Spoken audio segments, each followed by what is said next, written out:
Hey guys, I'm going to do a quick review of all these fun over-ear headphones that I've used over the years. All these are actually listed in the description below, as well as affiliate links. So if you want to support my channel, go ahead and click on it. It's all cool. Anyways, I'm going to go over the these each individual ones, including the Sony WH1000, the Skull Candy Crusher, the Razer Thresher, as well as the almost 4-year-old Beats Studio wireless. All of them are pretty awesome headphones I've owned over the years, but at the same time, let's start the review. I'm going to start off with the wireless one first. Of course, I have a Skull Candy Crusher, which is what I got. This is for the bass. We have a Beats Studio wireless. This is easily over 3 or 4 years old. Pretty interesting quality and super comfortable, but it does pinch. Most of these over-ear headphones kind of pinch, except for this one. The Sony WH1000 is my favorite right now. I paid like close to $300 for this thing, and it's well worth it because of the noise canceling mostly. But it's super comfortable and super lightweight. So of all these three, this is one of the oldest ones, the Beats Wireless Studio. Comfortable, yes, but it was more for style than anything else. Everyone else had one, so I said, yeah, I might as well have one too. It does feel nice in terms of the overall feel of it. Feels like good quality stuff, but overall it was more for style and more to see that B on the side and branding on the side. It does have a port on the bottom. It has power on the bottom. It has a charge port with the old USB mini, as well as nice pleather and a socket for a 3.5 input. So that's really about it for this wireless. It was Bluetooth, like I said, mainly because it's the brand thing. It does clasp my head a little tight because it's not really that adjustable or foldable or anything like that. It does kind of fold, but overall, that's really about it. It's a pretty interesting. It was cool when it first came out, and I bought into the hype. I'm going to be honest with that. So the next one is the Skull Candy Crusher. This is really cool. Got this about, I think, a year ago. Heavy though. This thing has metal, a metal headband. Does have a nice rubber top, which I kind of don't like because it kind of rubs my top of the head a little weird.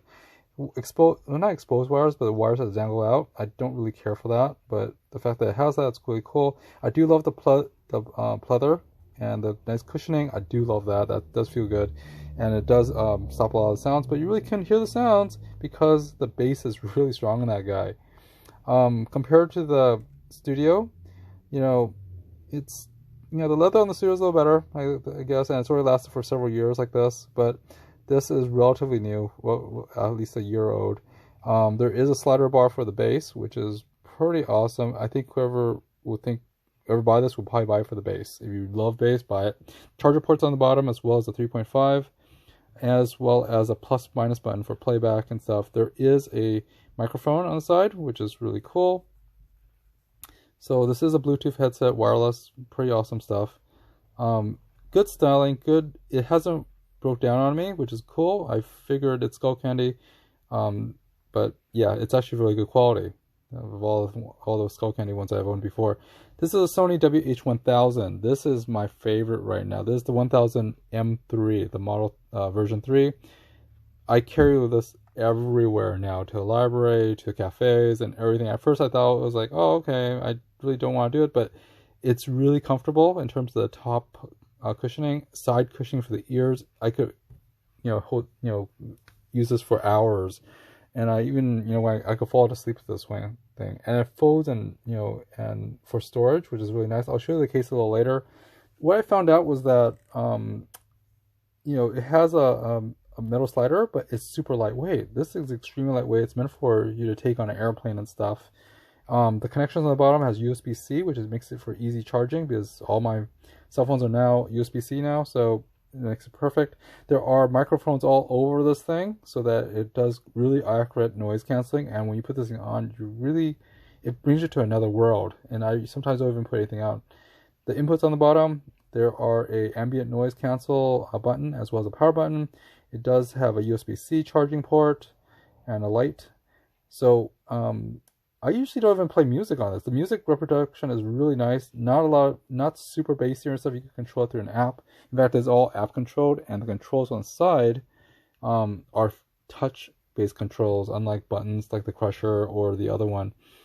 It's still USB, no, I'm sorry, Bluetooth, and it is really good quality audio in terms of clarity, and for noise canceling is probably the best I've heard. I have a Bose as well, and I use this more than my Bose 35. But not to say that the Bose 35 isn't good, it's actually really good, but the Sony's just really comfortable, and I really love this one over my other headphones I've owned. But yeah, this is what basically I carry around with me. The controls are actually, they don't say the controls, but it's basically gesture controls by touch on the side. It took me a while to get used to, but it's very simple. There's only so many controls you could do on that thing. But yeah, super comfortable, super light. This is what I use now. I don't think I'm moving away from it. The only thing I found is that they have a lot of firmware updates on it, which basically means that they're improving it, which is nice. It folds flat, which is awesome too for travel. For the Sony Crusher, for the Skull Candy Crushers, not as portable, but does fold in. And of course the Studio, well, they're just like that. In terms of cases and stuff, the reason why I'm talking about folding is that I actually bought a separate case for my Crushers as well as my Beats, because it originally came with, I think, just a felt bag, which I thought was kind of lame. If you're paying like almost $150 for a new pair of Crushers, you should come with a nice case, but it didn't. So got myself a $15 case or a $10 case from Amazon. I'll leave a link below. The Sony comes with a travel case, which I think is one of the better travel cases, because one, it's compact, it's clean, and it's modern looking, and also the cable management is pretty cool. They have a little socket for the cables, and another cable for charging, and of course a airplane adapter that just fits there. And this thing just slides in and folds flat and just locks in like that, and it's pretty cool. I don't need to buy an accessory case for this. It's actually the case that comes with it is really nice. So there you have it for the Sony. Close it up, zip it, that's about it. Overall, I do love the Sony. That's why I'm using it every day. Oh, by the way, the Skull Candies last for 40 hours. That's what I love about them. I love them because you tune out the world, but with your music. This case, of the other ones, I think the Beats were only lasting about 20 hours.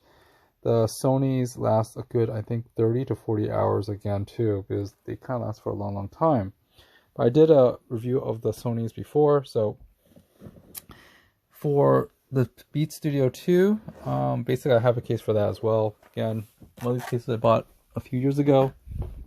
Let me take a look at the Sony ones. I think, yeah, 30 hours, yeah. So the Sonys are 30 hours, I think the Beats were 20, and the Crushers were, I think, 40 hours of runtime. But the Beats Studio, I basically got, since it cost me so much, I just basically got a case for it too. So cases are probably online as well. I'll put a link below. But look at how the difference in size of this, if you don't have a foldable case or foldable headphones. That's why I really do love foldable lightweight headphones that I could wear around everywhere. I did a review, I think, or probably haven't, of the Sony noise canceling versus like a $200 and nearly $300 noise canceling versus a cheap, $20, $30, $40 Amazon noise canceling one. And I did a comparison of it night and day in terms of that. This is the Razer. I have the wireless one and also a wired one, but right now I only have the wired one. Reason why is because this is pretty awesome. It's super comfortable. It's self-adjusting for the top, and I could wear this for hours upon hours when playing video games.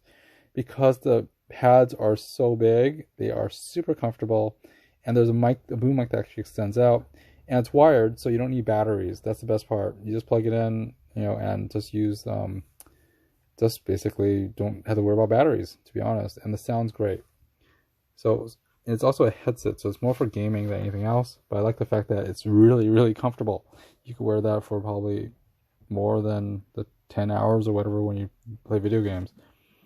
But yep, that's really about it. Again, I have a case for that one too. But yeah, of all these headphones, actually I should probably pull out the boom mic on that one.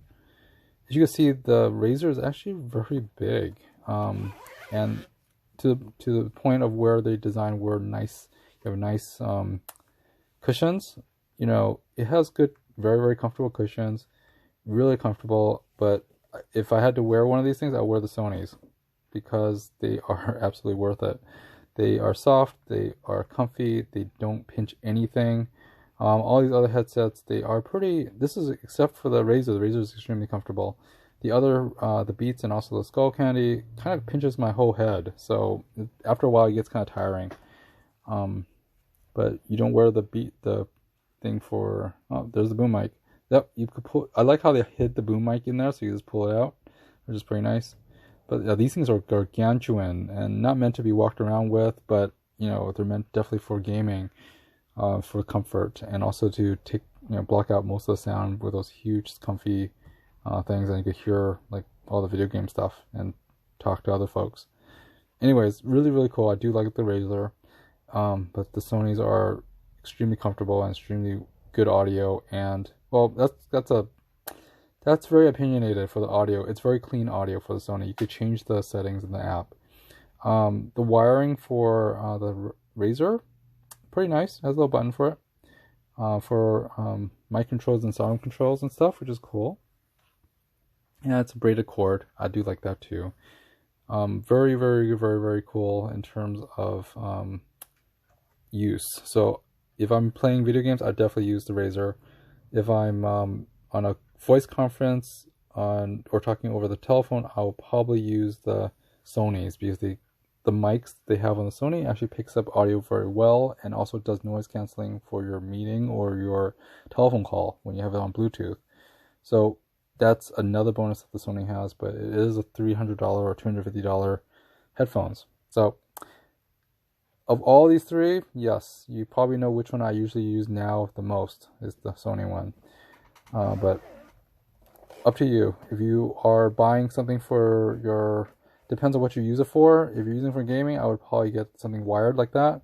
If you want style, like how I thought about style like a few years ago, I bought the Beats. Purely for style, not really that much for quality, for sound or anything, but I bought the Beats because of like peer pressure and stuff like that. But yeah, the crushers are definitely, if you want high bass thumping, it's all there if you want that. And of course 40 hours of runtime. These and big buttons, I like that too. But overall I get kind of tired of listening to it because it's just, if you want to drown out with music, sure, get the crushers. They're about $100 to $150. The Sonys cost anywhere from $250 all the way to $300. Like I said, these are about $150-ish. I think you have them renewed now for about closer to $100 or so for the crushers. For the Razer Thresher, there's close to about $100 or so or less because it's wired. The wireless one was like closer to I think 200 or so, or 150 to 200. But yeah, overall, I think the Beats was a waste of money. I'm gonna be honest. After owning it for so long, waste of money. Anyways, please give me a thumbs up if you like this video, or leave some comments below if you have one of these headphones and you want to put some comments about it. But definitely, I'm gonna do some more reviews of other stuff I have before, like the AirPods and also other wireless earphones I've kind of reviewed and had fun with. As well as some of these are actually from my brother, who actually bought some of these as well. So I'll do a full review of those as well. And of course, the cases and stuff are all in the links below. So that's really about it. I know I'm rambling, and just take a look at the other stuff and reviews, as well as Costco finds and other reviews. And I will see you next time. Please like, subscribe, hit the bell button for more fun stuff, car reviews, car DIYs. My channel is extremely eclectic with other reviews of cameras and stuff like that. So enjoy. Even the DIYs on how to do normal things. See you next time.